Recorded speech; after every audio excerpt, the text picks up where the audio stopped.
आपको अगर याद है तो रजनी सुनने में एकदम साधारण सा लगता है, लेकिन इस शो ने सरकार के नाक में दम कर दिया था।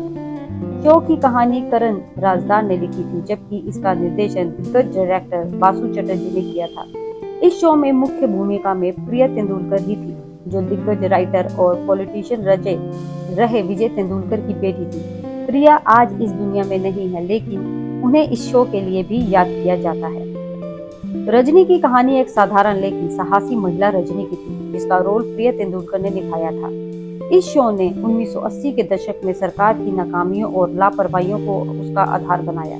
रजनी आम लोगों की परेशानियों के खिलाफ लड़ने में खड़ी रहती थी। शो में बताया गया था कि 80 के दशक में सरकारी दफ्तरों का क्या हाल था। इसके साथ ही electrician, postman, telephone wireman, gas cylinder एजेंसियों और उनके डिलीवरी बॉय, टैक्सी ड्राइवर आदि द्वारा जनता को हो रही परेशानियों को शो के जरिए बताने की कोशिश की जा रही थी, और रजनी इन सभी परेशानियों से लड़ने के लिए जनता के साथ खड़ी थी। देखते ही देखते रजनी की पॉपुलैरिटी बढ़ती गई और इसके साथ यह विवादों में भी घिरता गया। बताया जाता है कि मुंबई में all India LPG distributor association और तकरीबन 500 टैक्सी ड्राइवरों ने शो के खिलाफ दूरदर्शन ऑफिस के बाहर प्रदर्शन किया। उन्होंने बासु चटर्जी मुर्दाबाद के नारे लगाए थे। उनका कहना था कि शो में उनकी छवि खराब की जा रही है।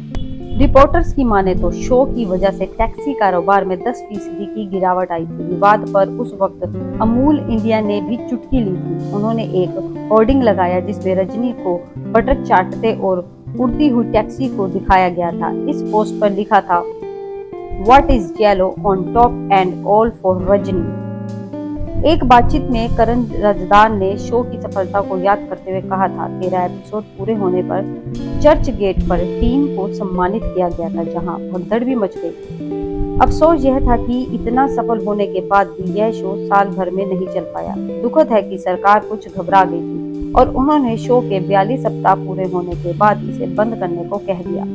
रजनी शो में पहले बॉलीवुड एक्ट्रेस पद्मिनी कोल्हापुरी को कास्ट किया गया था। उन्होंने शो का पायलट एपिसोड शूट भी किया था, लेकिन जब दूरदर्शन से शो की मंजूरी दी तब वह बड़ी स्टार बन चुकी थी। इसके चलते उनके पास शो के लिए डेट्स नहीं थी। इसके बाद बासु चटर्जी के पास 3 विकल्प थे, नीता राज, बिंदिया गोस्वामी और प्रिया तेंदुलकर, और प्रिया को यह शो मिल गया।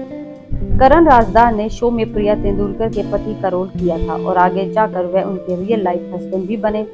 लंबे समय तक ब्रेस्ट कैंसर से जूझती रही प्रिया तेंदुलकर को 19 सितंबर 2002 को हार्ट अटैक से निधन हो गया। दोस्तों, ये रजनी की कहानी भले ही दिलचस्प रही हो, लेकिन यदि ये नाटक लंबे समय तक चलता तो शायद लोगों को बहुत सी सच्चाइयों का भी पता चलता। हालांकि ये पॉपुलर शो ने रजनी को तो पॉपुलर कर दिया था, साथ में प्रिया तेंदुलकर की पॉपुलैरिटी को भी बढ़ा दिया था। दोस्तों, ऐसी नई नई कहानियां, खोज कहानियां हम आपके लिए लेके आते रहेंगे, इसलिए हमारे चैनल को सब्सक्राइब करना ना भूलें और वीडियो को लाइक और शेयर जरूर करें।